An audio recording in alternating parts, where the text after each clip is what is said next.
Eu vou ler com vocês, irmãos, Isaías capítulo 9. Eu vou tomar a metade do versículo só, mas eu vou ler Isaías capítulo 9 e versículo 6. Eu vou ler o texto todo, mas vou pegar só uma parte do texto para poder falar aquilo que Deus colocou no meu coração. O texto diz assim: porque um menino nos nasceu, um filho se nos deu, e o principado está sobre os seus ombros, e o seu nome será Maravilhoso, Conselheiro, Deus Forte, Pai da Eternidade, Príncipe da Paz. Eu só vou tomar esse texto. Pode sentar, irmão. Obrigado. Só vou tomar esse texto. E o seu nome será Maravilhoso. É interessante isso, porque os homens fizeram, alguns tempos atrás, estudaram, a gente estudou aí, as 7 maravilhas do mundo antigo. São 7 construções, são 7 templos que a gente vem por aí. Então, por exemplo, tem o Jardim Suspenso da Babilônia, tem o Colosso de Rhodes, o Templo de Deus Diana, as Muralhas da China, e tem mais 3 agora que, no momento, me falham a memória. E, recentemente, a ONU colocou as 7 maravilhas do mundo moderno. Inclusive, se eu não me engano, tem o Pão de Açúcar, o Cristo Redentor e Foz do Iguaçu, uma coisa assim, mas essa palavra maravilhoso, ela transcende muita coisa. E, às vezes, até acontece, né? Aí você, quando às vezes os casais estão com um relacionamento estabelecido em casa, você é maravilhoso. Você é maravilhosa. Até no sentido irônico, mas a palavra maravilhosa é que transcende aquilo tudo. E é interessante, irmãos, que existem cerca de 256 títulos de Jesus na Bíblia. E aqui só em Isaías a gente encontra Maravilhoso, Conselheiro, Deus Forte, Pai da Eternidade, Príncipe da Paz. A gente encontra 5. Mas esse aqui é maravilhoso. O nome que eu vou pegar aqui, a palavra que eu vou pegar, é maravilhoso. E maravilhoso vai muito mais além do que aquilo que pensamos e imaginamos. E é interessante observar que, se a gente pegar aqui, tudo na vida de Jesus foi maravilhoso. Deixa eu falar uma coisa para vocês. Maravilhoso foi o seu nascimento. É interessante hoje que tem hospitais aqui no Rio de Janeiro que são verdadeiros hotéis 5 estrelas, as pessoas vão ter filho lá, vão ter... Onde você vai ganhar neném? Vou ganhar... E lá não tem... na verdade, é um prédio, um hospital, que os médicos fazem convênio para poder ter a criança nascer lá, né? E a maioria nasce lá por cesariana, que é um recurso hoje mais praticado aqui no Brasil. E quando Jesus nasceu, eu disse que o nascimento dele foi maravilhoso, ele falou assim: e tu, Belém de Judá, posto que entre as cidades a menor, de ti sairá o guia. E ele nasceu em Belém. Recentemente, quando a rainha, a duquesa de Cambridge, teve neném agora, ficaram fazendo bolsa de aposta, qual seria o nome, como seria o nome, se era menino, se era menina, aquela coisa toda. Aí, na hora que ela nasce, tem um e-mail lá agora, bota num mural lá, aquela coisa toda lá. Mas o nascimento de Jesus, muito embora tenha sido muito mais superior do que a gente imagina. Primeiro, que ele tinha que nascer em Belém. Os pais moravam na Galileia. E a Bíblia diz que Maria já estava próxima a dar à luz, mas ele tinha que nascer em Belém, mas ele estava em Nazaré.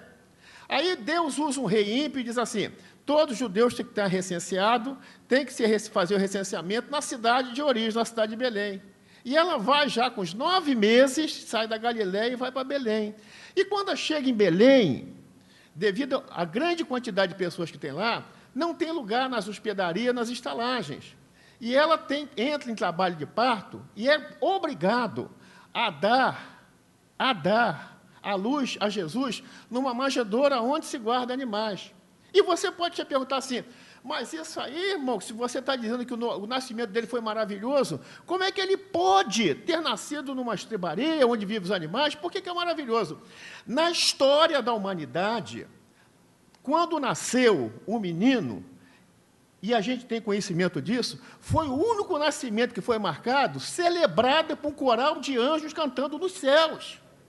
Nós não temos conhecimento que, por mais que as pessoas sejam ricas, se contratar coragem na época que a garota vai nascer, é aquilo momentâneo, mas a Bíblia diz que um coral de anjos apareceu no céu e disse, glória a Deus nas maiores alturas e paz na terra aos homens de boa vontade.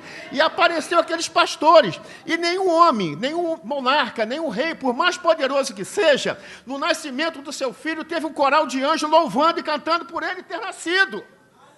Por isso, seu nascimento é maravilhoso. E mais do que isso, às vezes as pessoas falam assim, fulano tem estrela. Tanto é que quando às vezes morre uma autoridade, e os jornais dão ênfase a ele, aí bota assim, nasceu tal, aí bota a data, e bota a data do nascimento, a data da morte. A data do nascimento é uma estrela, e a data da morte é uma cruz. E às vezes a pessoa não sabe isso aqui, mas esse foi o nascimento de Jesus. A Bíblia diz que depois que ele ter nascido na manjedoura, ter sido adorado pelos pastores, ele vai para casa, e a gente vê isso muito erro em presépios, que são presépios aí, que a gente vê lá a manjedoura, vê os pastores, vê a vaca, vê o cordeiro, vê não sei o quê, e aparece a figura de 3 reis magos. Biblicamente, isso não aconteceu, porque Mateus capítulo 2, versículo 11, a Bíblia diz que os reis magos foram em casa. Lá o texto de Mateus 2, 11, está dizendo que os reis magos foram em casa. Mas por que eles foram em casa e não foram na manjedoura? Porque no nascimento de nenhum monarca, mais poderoso que seja, por mais influente que seja no mundo, por mais rico que ele seja, por mais que o país seja do primeiro mundo, uma estrela não guiou ninguém.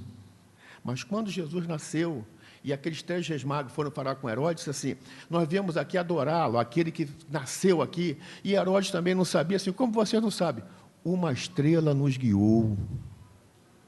No nascimento de Jesus, uma estrela guiou 3 reis, e no nascimento, nenhum monarca, por mais influente que seja, não aconteceu absolutamente nada. Por isso, o seu nascimento é maravilhoso.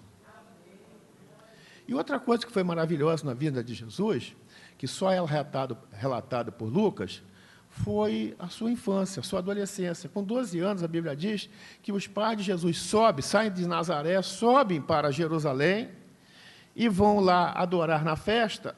E na hora da volta, é interessante, na hora da volta, eles perdem Jesus. Aí Maria pensa que Jesus está com José, José pensa que Jesus está com Maria e perde Jesus. E cadê Jesus? E cadê Jesus? E onde está Jesus? Onde está Jesus? E procura daqui, procura dali, vem os parentes, não tem. E voltaram para Jerusalém. E quando voltaram para Jerusalém, encontraram um garoto, um adolescente de 12 anos, entre os doutores. E discutindo com os doutores lá, doutores da lei, doutores intelectuais, falando qualquer coisa. Por isso, irmão, a sua adolescência foi maravilhosa, porque hoje, por mais pessoas que sejam inteligentes, dificilmente umas pessoas dessas vão ficar no meio de doutores fazendo isso aqui. Mas Jesus esteve lá. Por isso também a sua adolescência é maravilhosa. Uma outra coisa também que é maravilhosa na vida de Jesus é o seu caráter. É o seu caráter. E a gente fala assim, o que é caráter? Né? Aí o caráter faz parte do temperamento da pessoa, da personalidade da pessoa. E ele falava assim, ninguém me convence de pecado porque ele não tem pecado.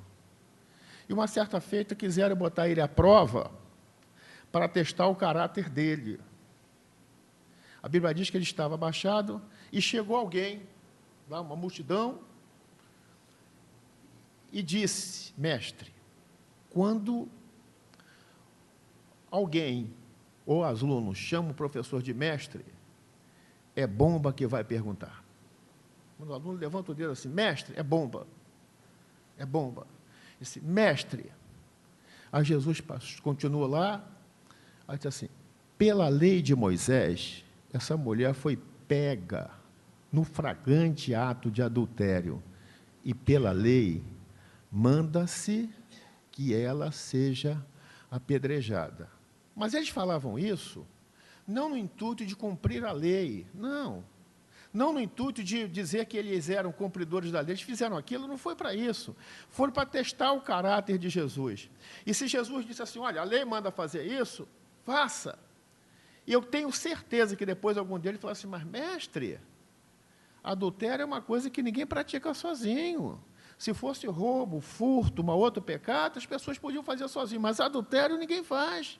E aonde está o homem? Jesus sabia disso, que eles foram por ali, não porque eram zelosos da lei, mas porque eles eram hipócritas, eram fariseus, eram saduceus, eram pessoas que queriam pegar Jesus, testar o seu caráter, e a Bíblia diz que Jesus continuou escrevendo na areia.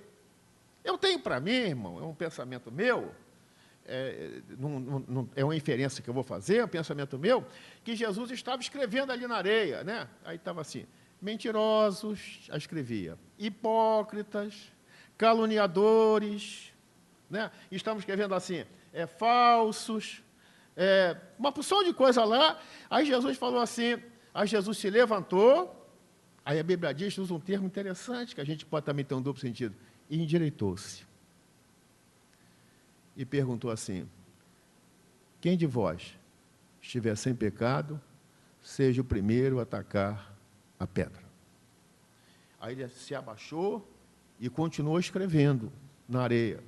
Aí a Bíblia diz que foi do mais velho ao mais moço. E ele se levantou para a mulher e disse assim, mulher, aonde estão os teus acusadores? Ela disse, foram embora, Senhor. Não me condenaram mais. Se eles não te condenaram, muito menos eu. Vai e não peques mais. O caráter dele foi maravilhoso. E a gente tem essas coisas aqui, quando o irmão está passando uma prova, uma luta, uma dificuldade. Eu uma vez sofri um acidente em Recife. Eu morava em frente à igreja, e sofri um acidente feio. Aí, quando eu voltei, devido a morar próximo à igreja, as pessoas foram me visitar, e alguns irmãos mais complicados. Irmão, com toda sinceridade, pode se abrir comigo. O irmão está em pecado? Aí eu olhei assim, disse assim,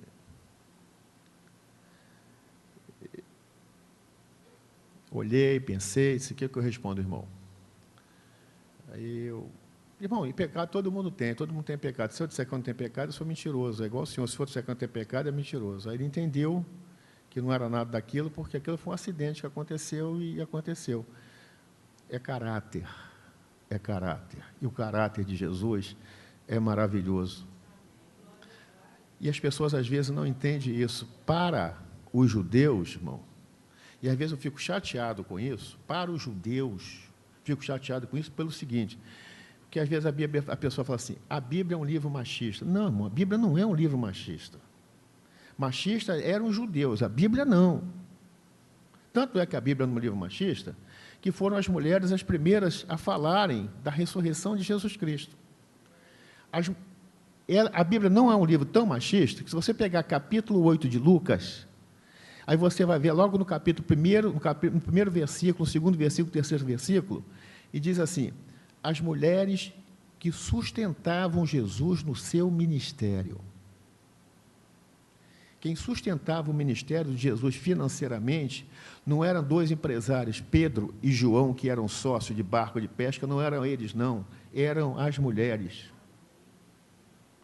Jesus uma vez foi para a banda de lá para longe, lá, aí teve uma mulher que veio atrás dele e disse assim, Senhor, tem misericórdia da minha filha que está endemoniada. Se ele não quisesse falar com a mulher, ele disse assim, não.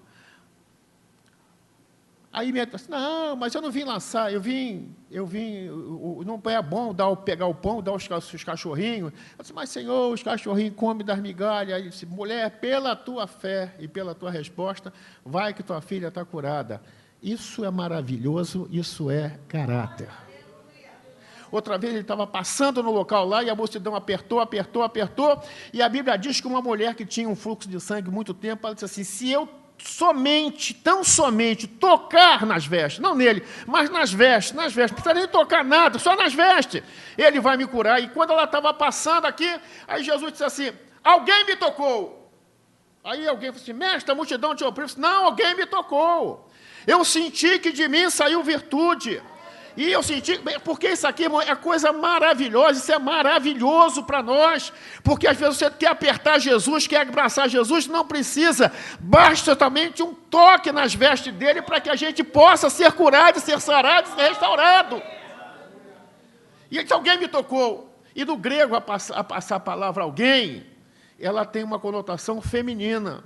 É interessante que alguém para a gente, tanto faz masculino como feminino, criança, mas no grego não, no grego alguém é feminina. E a mulher chegou e falou assim, eu te toquei. Eu disse, claro, filha, a tua fé te salvou, vai em paz e seja abençoada. E foi maravilhoso, irmão, o caráter dele. Jesus deu atenção às mulheres. E até eu já falei isso aqui, vou falar isso aqui. A Bíblia é tão a favor das mulheres, que somente a idade de 2 mulheres foi revelada na Bíblia, uma no Antigo Testamento e outra no Novo. Então, se alguém perguntar, irmão, qual a sua idade? Já foi revelado no Novo Testamento, não precisa dizer a minha idade, acabou. Você responde assim, acabou. A idade de Sara foi revelada no Antigo Testamento e a profetisa Ana no Novo Testamento, acabou. Você pode reparar que você fala assim, e Adão viveu 900 anos, Noé viveu não sei quantos anos, não sei o que, morreu. Se eu for pegar Gênesis lá, todo mundo viveu, e Davi viveu 70 anos, depois morreu. Mas você não vê mulher com idade na Bíblia, não. Então, como é que a Bíblia é um livro mais feminino, contra a mulher? Só se você não tem conhecimento bíblico. A primeira mulher salva numa igreja lá, que foi a melhor igreja, foi Filipe, foi Lídia. Então, assim, e pega lá a igreja que está em sua casa, está em casa de mulheres lá. Maravilhoso, então, irmão, foi o seu caráter. Maravilhoso, então, irmão, foi o seu batismo. O batismo de Jesus foi maravilhoso. Mesmo João Batista dizendo, ó, vai vir um camarada. Aí João Batista fala umas coisas que o João relata, que é interessante, né? Ele veio depois de mim, mas ele é antes de mim. Ele veio depois, mas ele é antes, porque ele sempre existiu. E é maravilhoso porque ele sempre existiu. Aí você, ele veio depois, eu vim primeiro do que ele, mas ele foi depois de mim, mas ele existiu antes de mim. E a Bíblia diz que diz assim, quem é você? Tu és Cristo? Ele disse, não sou.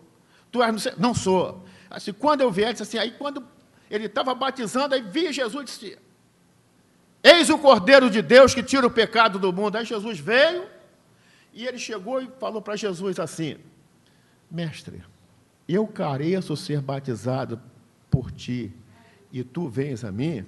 É maravilhosa a humildade de Jesus, disse assim, convém cumprir toda a Escritura. Convém cumprir toda a Escritura. E a Bíblia diz que na hora do batismo dele, que ele saiu da água, ouviu-se uma voz, este é meu filho amado, em quem me comprazo. E a Bíblia diz que o céu se abriu, e o Espírito Santo desceu sobre ele na forma corpórea de uma pomba. Esse batismo de Jesus também foi maravilhoso, porque nenhum outro servo, nenhuma outra pessoa, no seu batismo, o céu se abriu, ouviu-se a voz de Deus, e o Espírito Santo desceu sob forma corpórea de uma pomba. Então, o batismo dele foi maravilhoso. Uma outra coisa, irmão, que foi maravilhosa na vida de Jesus, foi sua vida. Foi sua vida. Por que sua vida? Jesus era um homem extremamente normal. Ele andava com os pecadores, ele ia na casa de pecadores, aonde convidava Jesus para ir, em casa ele ia. E às vezes as pessoas se admiravam, assim, o vosso mestre come com publicano e pecadores, o vosso mestre entra na casa desse fariseu, que é um homem publicano, que é um homem pecador, que não sei o quê. Claro, irmão, maravilhosa foi sua vida. E eu vou falar uma coisa para você aqui. Às vezes você está atravessando uma fase muito difícil, e às vezes a fase é fácil de resolver, mas você deu um cartão vermelho para Jesus na sua casa. Convide Jesus para entrar na sua casa, você vai ver que coisa maravilhosa ele vai fazer. Eu tirei Jesus. Não tira não, convida Jesus. Jesus, tinha uma irmã lá na igreja, ela tinha um costume assim, Jesus, vem cá. Quando eu chamava Jesus, vem cá, ela parece que tinha um particular com Jesus, e ela disse que era bênção pura. Então, na hora assim, Jesus, vem cá. Então, maravilhoso também, irmão, foi sua vida. Ele jantava, ele almoçava, ele tinha tudo isso aqui. E outra coisa também, ele não escolhia pessoas. Se alguém convidasse para Jesus, ele ia. Se alguém falasse, vamos lá. Se alguém, vamos aqui, vem aqui. E ele andou em tudo quanto foi lugar, andou no templo, no deserto, no mar, nos barcos. E em casas também. E teve uma vez que ele chegou lá em Jericó, e teve um homem lá que era chamado Zaqueu, um homem pequeno, eu não vou dizer se tem pessoas pequenas aqui, se as pessoas vão ficar ofendidas, mas você, Valéria, vou pegar que é de casa, não tem para seguir, entendeu? Então, Valéria, pequenininha, se quisesse ver a multidão, não podia ver. Aí a Bíblia diz que Zaqueu correu na frente, subiu numa figueira brava e ficou no alto da árvore lá esperando Jesus passar, que ele queria pelo menos ver quem era, ele não tinha conseguido ver. E esse homem que tem uma vida maravilhosa, que é um exemplo para nós, que é o nosso exemplo, foi andando e quando passou debaixo da árvore, olhou para cima, aí Zaqueu ficou mais maravilhado, quando Jesus chegou para ele e chamou o nome dele, Zaqueu, desce depressa, porque me convém pousar hoje na tua casa. Irmão, desce depressa, que Jesus hoje vai pousar na tua casa. Desce, eu não sei em que pedestal tu estás, mas desce depressa que Jesus convém pousar na sua casa. Aí você continua lendo o texto. Foi o único homem da Bíblia que a Bíblia diz que ele desceu da árvore e recebeu Jesus gostoso, de uma maneira gostosa, de uma maneira alegre. E Jesus foi na casa dele. E quando ele chegou na casa dele, ele recebeu tão Jesus gostoso que ele disse assim: se eu tenho defraudado alguém, se eu tenho que fazer, se eu faço isso aqui, aí Jesus falou assim, Jesus deu o testemunho dele. Hoje veio salvação a esta casa.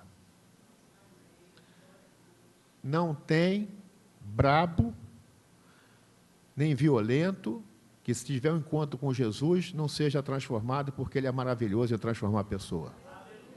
A especialidade dele é transformar pessoas.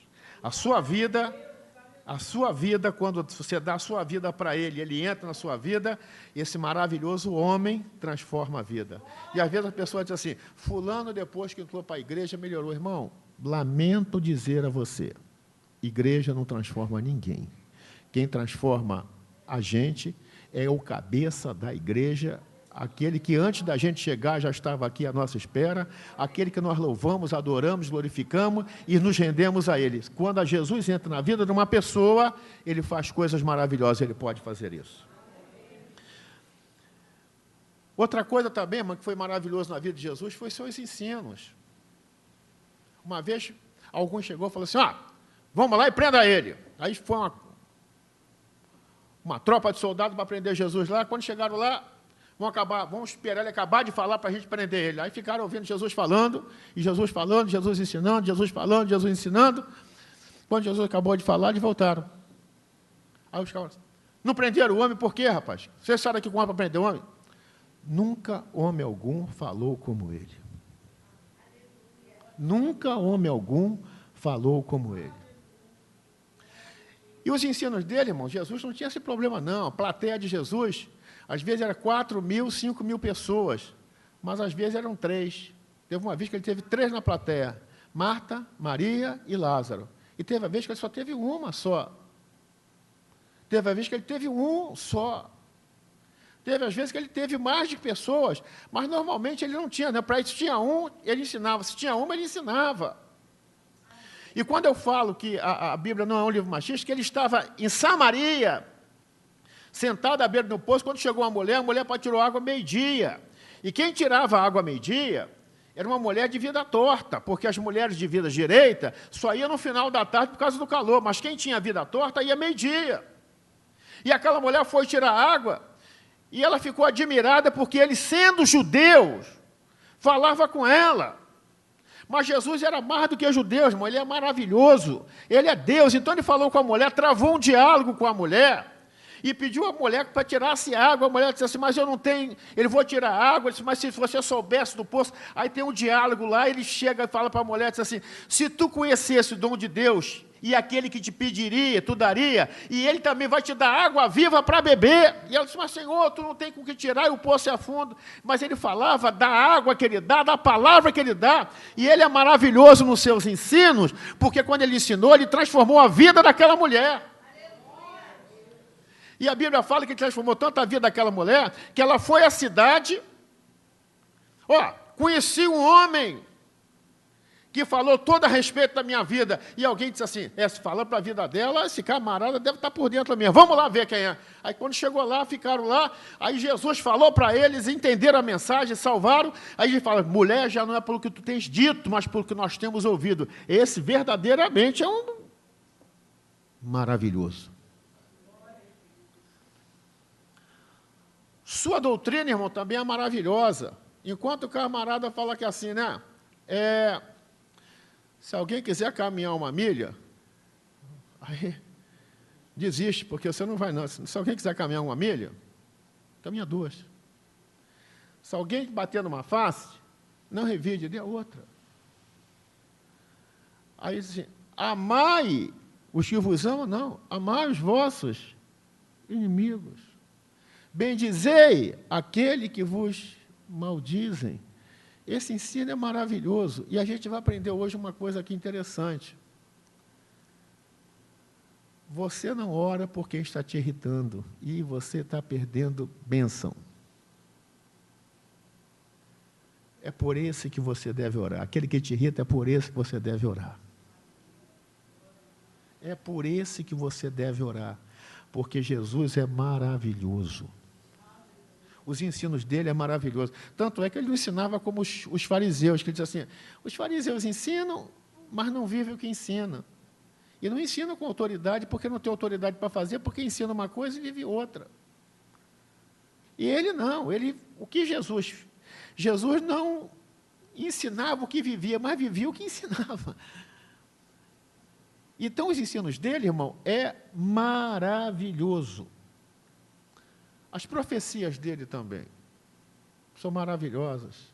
Ele falou que, nos últimos dias, aí ele falou uma coisa que e a gente às vezes fica assustado. A gente às vezes pega a profecia, irmão, e pega a profecia e acha que é para o mundo.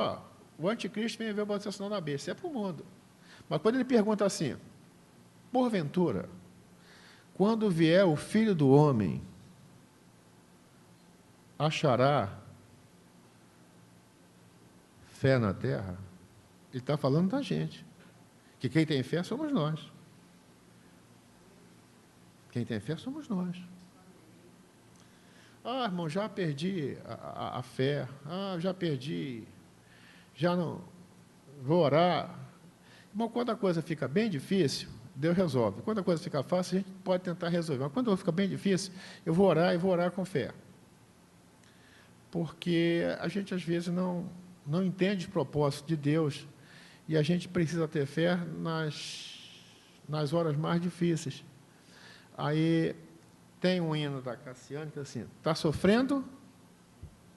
Louve. Está não sei o quê?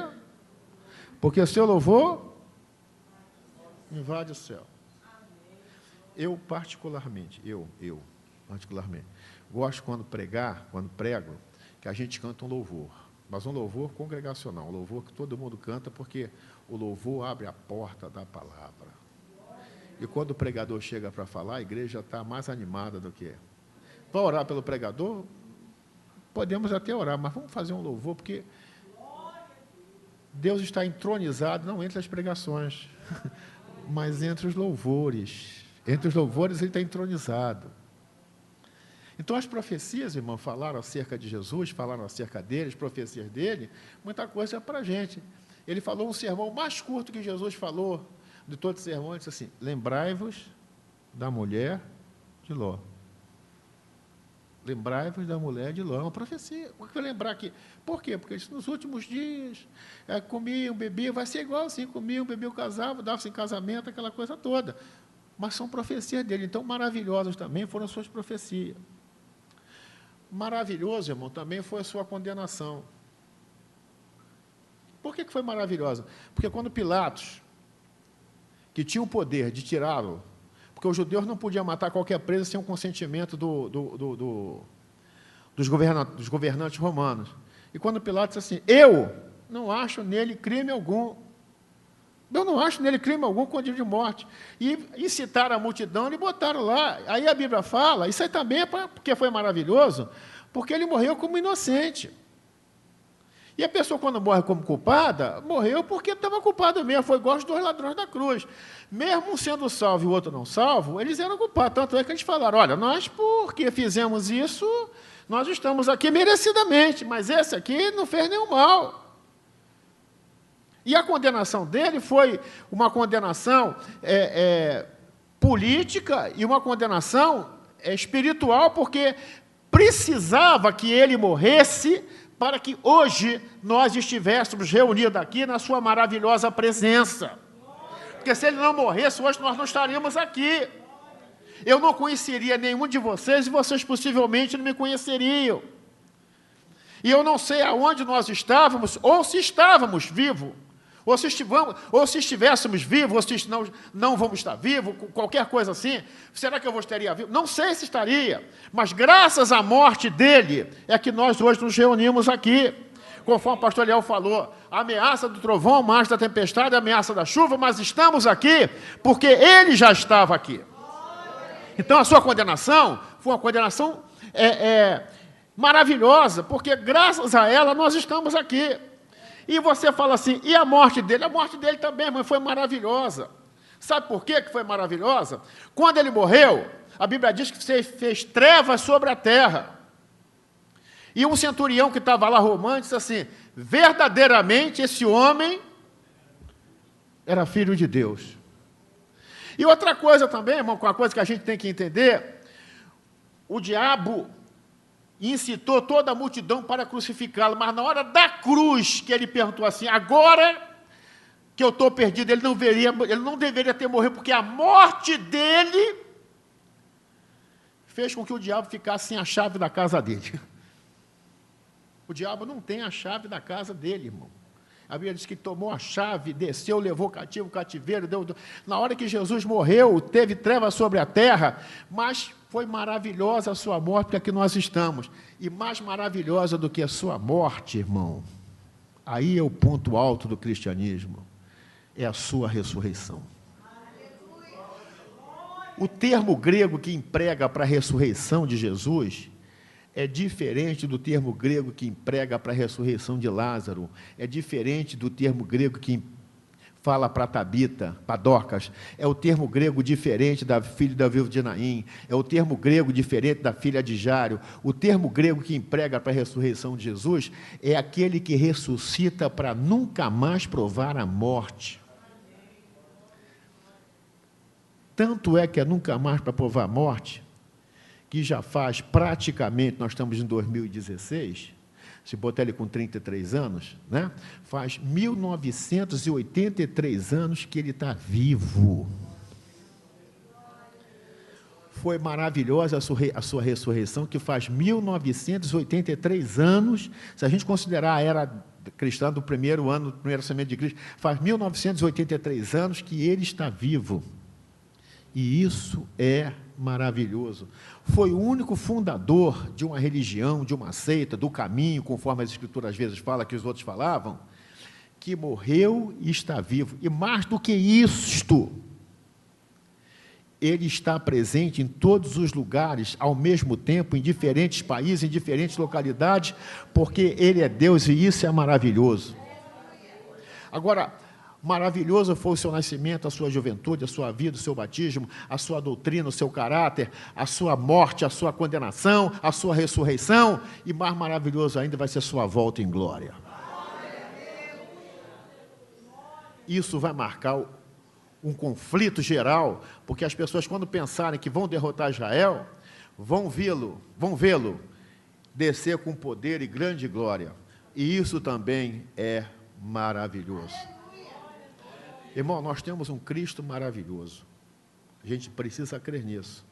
Se a gente crê que tem um Cristo maravilhoso, ele vai continuar fazendo maravilhas poderosas em nossa vida. Deus nos abençoe.